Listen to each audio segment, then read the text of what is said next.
Everyone, आज आपका topic रहेगा limitations of valence bond theory. Last lecture में आपने वैलेंस बॉन्ड थ्योरी का ओवरव्यू लिया था, पूरा डिटेल तो डिस्कस नहीं किया था, पर हमने मेन सारे पॉइंट्स वहां पर डिस्कस कर लिए थे। तो जिसको भी थोड़ा ओवरव्यू चाहिए तो वो मेरा लास्ट लेक्चर देख सकता है इससे रिलेटेड, ताकि हमें लिमिटेशन समझने में थोड़ा ईजी रहे। तो अब हम लिमिटेशंस की बात करते हैं। तो अगर आप लिमिटेशंस तक आ गए हो वैलेंस बॉन्ड थ्योरी के, इसका मतलब क्या हमारी वैलेंस बॉन्ड थ्योरी जो थी वो हमारे लिए यूजफुल नहीं रही। तो ऐसा नहीं था, वैलेंस बॉन्ड थ्योरी ने भी काफी कुछ इन्फॉर्मेशन हमें दी है जो कि हमारे लिए इंपॉर्टेंट रही है। तो उससे रिलेटेड उसने हमें स्टीरियोकेमिस्ट्री से रिलेटेड कुछ इन्फॉर्मेशन दी है, मैग्नेटिक प्रॉपर्टीज से रिलेटेड कुछ इन्फॉर्मेशन दी है जो कि हमारी काफी यूजफुल रहती हैं आगे भी। बट स्टिल हमें कुछ कमियां उसकी मिल गई थी, तो इसकी वजह से हमें इसकी लिमिटेशंस तो पढ़नी ही पड़ेंगी। तो हम लिमिटेशंस ज्यादा टाइम वेस्ट किए बिना स्टार्ट करते हैं। तो फर्स्ट लिमिटेशन की अगर आप बात करोगे तो आपकी फर्स्ट लिमिटेशन रहती है कि वीबीटी वर्ड बोलूंगी बार बार, वैलेंस बॉन्ड थ्योरी पूरा नहीं बोलेंगे। तो वीबीटी ने क्वालिटेटिव एक्सप्लेनेशन दी थी हमें, क्वालिटेटिव एक्सप्लेनेशन ही सिर्फ दी थी, क्वांटिटेटिव एक्सप्लेनेशन कुछ नहीं दी, क्वालिटेटिव एक्सप्लेनेशन दी थी। ये नहीं है, इसका ड्रॉबैक नहीं है, ड्रॉबैक नहीं, इससे एक पॉइंट बता रही हूँ कि क्वालिटेटिव एक्सप्लेनेशन ही सिर्फ दी थी। सेकंड पॉइंट की अगर आप बात करोगे तो ये जो वीबीटी है इसने एक्सप्लेन नहीं किया था कि जो हमारे कोऑर्डिनेटेड कॉम्प्लेक्सेस बनते हैं। हाँ जी, पहले एक चीज और तो आपको थोड़ा सा ऐड ऑन कर देती हूँ। वीबीटी जो है या वैलेंस बॉन्ड थ्योरी जो है आपकी कोऑर्डिनेटेड कॉम्प्लेक्स पर एप्लीकेबल है, ये चीज माइंड में हमेशा रखना। और उस कोऑर्डिनेटेड कॉम्प्लेक्स में मेटल लिगेंड बॉन्डिंग होती है, ये भी ध्यान रखना, और ये कोवलेंट बॉन्डिंग होती है। तो अगली कोवलेंट बॉन्डिंग कंसीडर करके चले थे, होती है वाली वर्ड नहीं यूज कर सकते यहाँ पे, बट यहाँ पर कंसीडर जो वैलेंस बॉन्ड थ्योरी ने किया था वो यही किया था कि हमारा प्योरली कोवलेंट बॉन्डिंग होती है।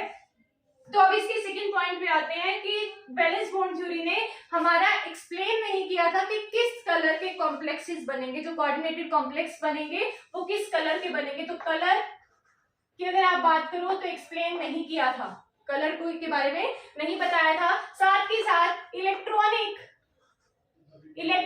स्पेक्ट्रा हमारा कॉम्प्लेक्सेस का कैसा बनेगा, किस टाइप का कॉम्प्लेक्स स्पेक्ट्रा बनेगा वो भी नहीं बताया था। तो इस पॉइंट में मैंने वो बताया है जो एक्सप्लेन नहीं किया था, यहाँ मैंने वो बताया जो एक्सप्लेन किया था।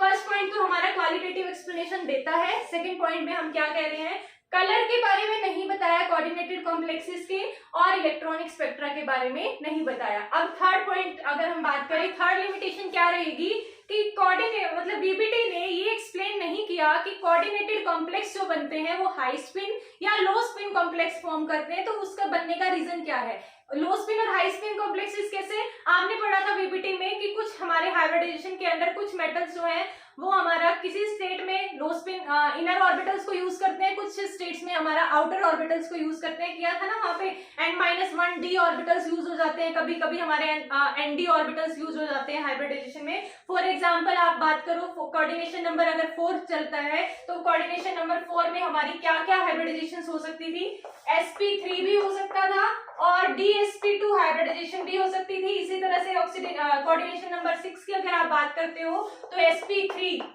d2 भी हो सकती है या d2sp3 भी हाइब्रिडाइजेशन हो सकती थी। ये दो हाइब्रिडाइजेशंस पड़ी थी ना। तो यहाँ पर हमारे कुछ लो स्पिन कॉम्प्लेक्सेस बनते हैं, कुछ हाई स्पिन कॉम्प्लेक्सेस बनते हैं, वो चीज एक्सप्लेन नहीं की वीबीटी ने, और ना ही ये बताया कि किस हाइब्रिडाइजेशन के अंदर जो है हाई स्पिन कॉम्प्लेक्स बनेगा, किस हाइब्रिडाइजेशन के अंदर लो स्पिन कॉम्प्लेक्स बनेगा।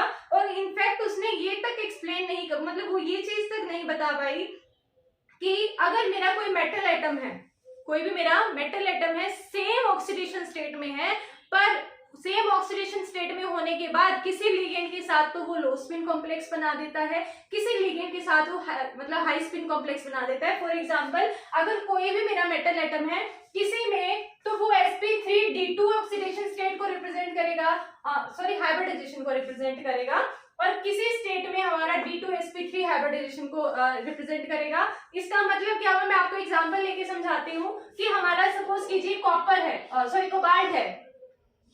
कोबाल्ट जो है एक बार जब अमोनिया लिगेंड के साथ अटैच हुआ इन ऑक्टाहेड्रल स्टेट, तब ये हमारा लो स्पिन कॉम्प्लेक्स बनाता है, लो स्पिन कॉम्प्लेक्स बना रहा है।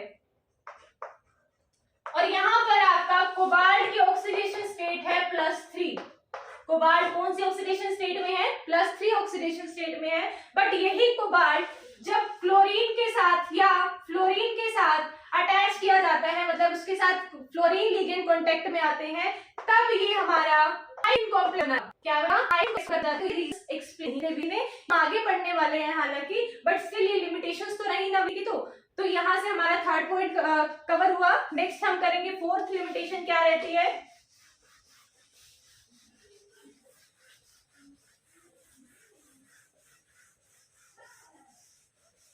फोर्थ लिमिटेशन आपकी रहेगी कि वीबीटी ने एक्सप्लेन नहीं किया कि डी ऑर्बिटल्स जो हैं, जो हमारे डी ऑर्बिटल्स होते हैं, किसी भी मेटल एटम के डी ऑर्बिटल्स जो हैं वो स्प्लिटिंग शो करते हैं।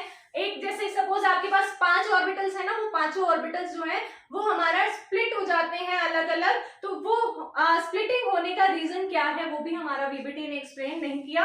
हालांकि ये भी चीज आप आगे पढ़ोगे, बट अभी हम इसको पूरा डिटेल में लेके बैठ गए तो हम अगले टॉपिक्स पढ़ रहे हैं, ना कि लिमिटेशन के बारे में बात कर रहे हैं। तो यहाँ पर मैं जस्ट आपको बता के ही चलूंगी कि डी ऑर्बिटल्स की स्प्लिटिंग एक्सप्लेन नहीं की, स्प्लिटिंग को एक्सप्लेन नहीं किया। नेक्स्ट अगर आप बात करोगे तो हमारा नेक्स्ट लिमिटेशन रहेगी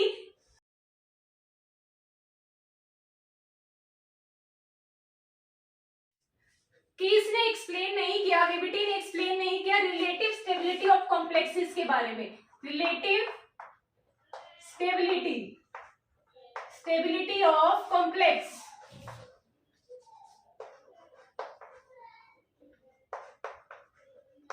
इसका मतलब क्या हुआ, रिलेटिव स्टेबिलिटी ऑफ कॉम्प्लेक्सेस को एक्सप्लेन नहीं किया। इसका मीनिंग ये है कि कुछ तो हमारे कॉम्प्लेक्सेस लेबाइल होते हैं, कुछ होते हैं आपके इनर्ट, कुछ होते हैं लेबाइल। अगर आपको इनका मीनिंग भी नहीं पता है अच्छे से तो आगे हम ये भी चीजें सारी ही देखो, जितनी भी लिमिटेशंस आ रही है ना सबको ही एक्सप्लेन करेंगे। कमियां हमने बता तो दी, जब तक हम उसको एक्सप्लेन नहीं करेंगे तब तक तो हमारी कमियां कोई वैलिड होती ही नहीं ना। तो हम सारे ही पॉइंट्स को आगे एक्सप्लेन करने वाले हैं आगे की थ्योरीज में। तो अभी आप जस्ट ये देख लो कि लिमिटेशंस क्या है। जब आप आगे इन पॉइंट्स को कवर करोगे ना तब आपको अच्छे से समझ आ जाएंगी कि किस तरह से हम लिमिटेशंस को यहाँ पर स्टडी कर रहे हैं। तो लेबाइल और इनर्ट बिहेवियर ऑफ कॉम्प्लेक्सेस को उसने एक्सप्लेन नहीं किया। अब ये क्या होता है लेबाइल और इनर्ट, जो हमारे कोऑर्डिनेटेड कॉम्प्लेक्सेस होते हैं ना उनमें हमारे जो मेटल लिगेंड्स हैं, मेटल के साथ लिगेंड्स जो अटैच्ड हैं, तो कुछ एक में उन लिगेंड्स को, जो अटैच्ड लिगेंड है, सपोज कीजिए Ml6 कोई मेटल है उसके साथ लिगेंड अटैच है, तो इस लिगेंड को अगर रिप्लेस करना इजी है तब तो होता है वो आपका लेबाइल बिहेवियर का। अगर इसको इजी रिप्लेसमेंट इसकी इजी नहीं है, इसको डिस्प्लेस नहीं किया जा सकता, तब होता है वो इनर्ट बिहेवियर को रिप्रेजेंट करना। तो ये होता है, मतलब लेबाइल को अगर आप डिफाइन करोगे तो जिसको रिप्लेस या डिस्प्लेस करना पॉसिबल है या डिस्प्लेसमेंट की प्रॉपर्टी को रिप्रेजेंट करने वाले लिगेंड्स जो हैं वो लेबाइल बिहेवियर रिप्रेजेंट करते हैं। लिगेंड पे डिपेंड नहीं करेगा, ये भी चीज ध्यान रखना। कॉम्प्लेक्स की बात करेंगे हम, पूरे कॉम्प्लेक्स की, कि किसी कॉम्प्लेक्स में से अगर लिगेंड को रिप्लेस या डिस्प्लेस करना इजी है या पॉसिबल है तो वो हमारा लेबाइल बिहेवियर को रिप्रेजेंट करता है वो कॉम्प्लेक्स। और अगर हमारे कॉम्प्लेक्स में से लिगेंड को डिस्प्लेस कर नहीं किया जा सकता तब वो हमारा इनर्ट बिहेवियर को रिप्रेजेंट करता है। और कुछ पर्टिकुलर कंडीशंस में ऐसा हालांकि हो भी जाता है कि इनर्ट को भी हम डिस्प्लेस कर पाते हैं, पर माइल्ड कंडीशन पे हमें वो उसको स्टडी करना होता है। तो वो चीजें हमें अभी यहाँ पर डिस्कस नहीं करनी है, हम जस्ट लेबाइल और इनर्टनेस की बात कर रहे थे कि लेबाइल और इनर्ट बिहेवियर को रिप्रेजेंट नहीं किया।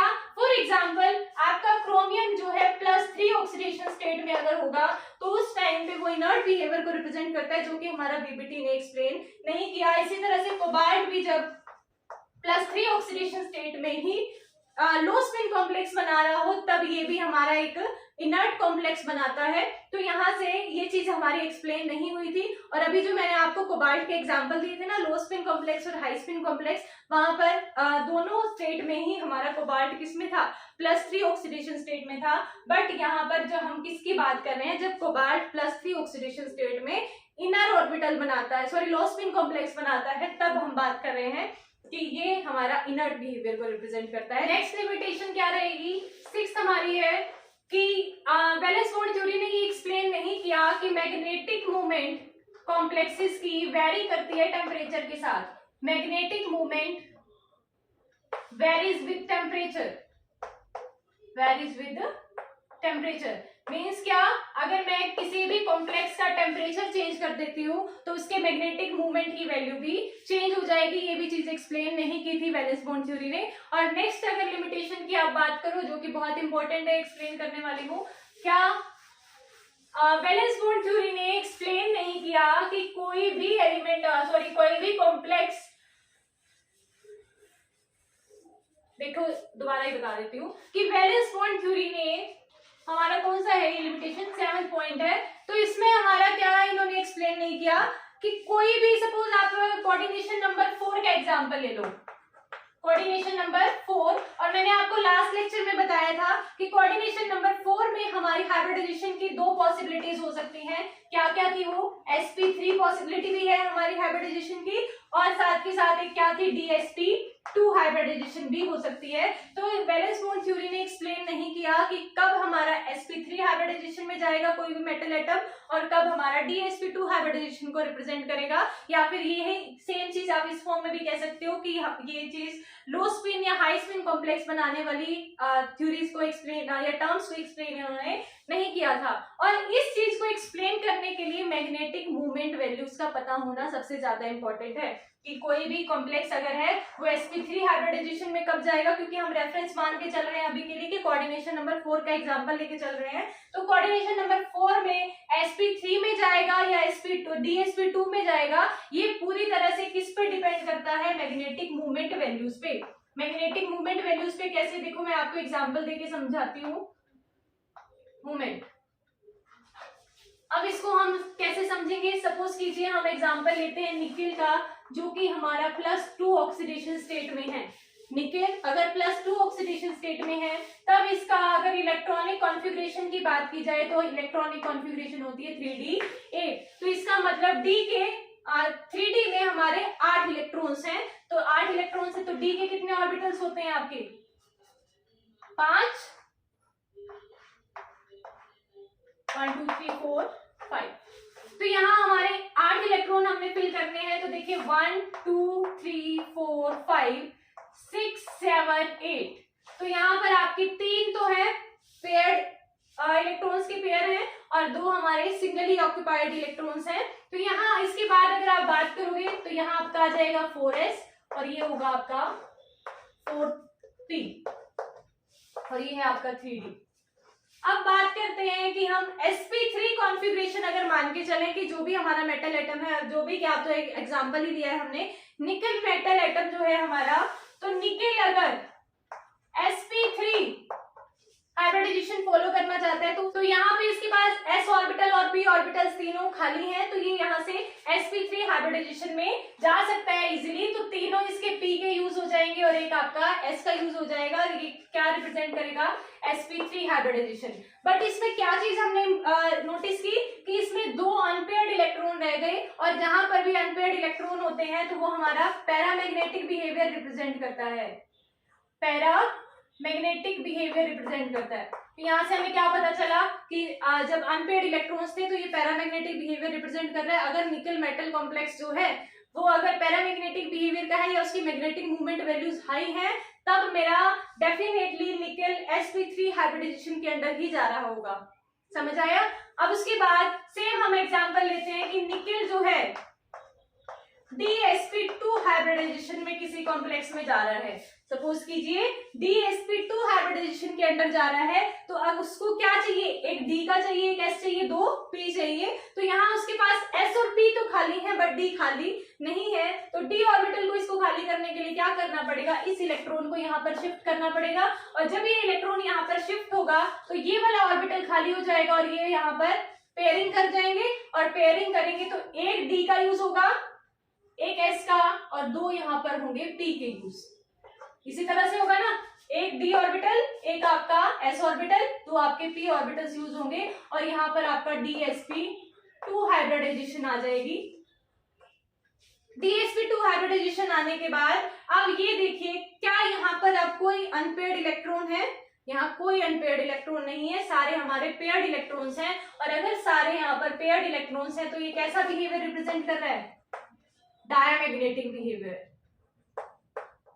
डायमैग्नेटिक बिहेवियर रिप्रेजेंट कर रहा है, तो इसका मतलब अगर आपका मेटल कॉम्प्लेक्स डायमैग्नेटिक बिहेवियर रखने वाला है तो डेफिनेटली हम सिर्फ इतनी सी बात हमें पता हो कि मेटल कॉम्प्लेक्स पैरामैग्नेटिक है या डायमैग्नेटिक है, तो हम वहां से इजीली बता सकते हैं ना कि वहां से मेटल एटम sp2 में कब गया होगा, सॉरी sp3 में कब गया होगा और dsp2 में कब गया होगा, ये इजीली आप डिफाइन कर सकते हो। तो अगर आपको पता है कि वो डायमैग्नेटिक बिहेवियर में है या फिर हम उसे मैग्नेटिक मूवमेंट से रिलेट करके चले, तो मैग्नेटिक मूवमेंट की वैल्यू अगर कम है तो हमारा डायमैग्नेटिक होगा, डायमैग्नेटिक है तो डेफिनेटली वो dsp2 हाइब्रिडाइजेशन के अंदर जा रहा होगा। तो यहाँ से ये चीजें एक्सप्लेन किसने नहीं की थी, वीबीटी ने, उसी की तो लिमिटेशंस पढ़ रहे हो ना, तो यहाँ से वीबीटी ने हमें ये चीज भी एक्सप्लेन करके नहीं दी थी। अब इसकी नेक्स्ट लिमिटेशन की अगर आप बात करें तो वो क्या रहेगी, यही लिख देती हूँ।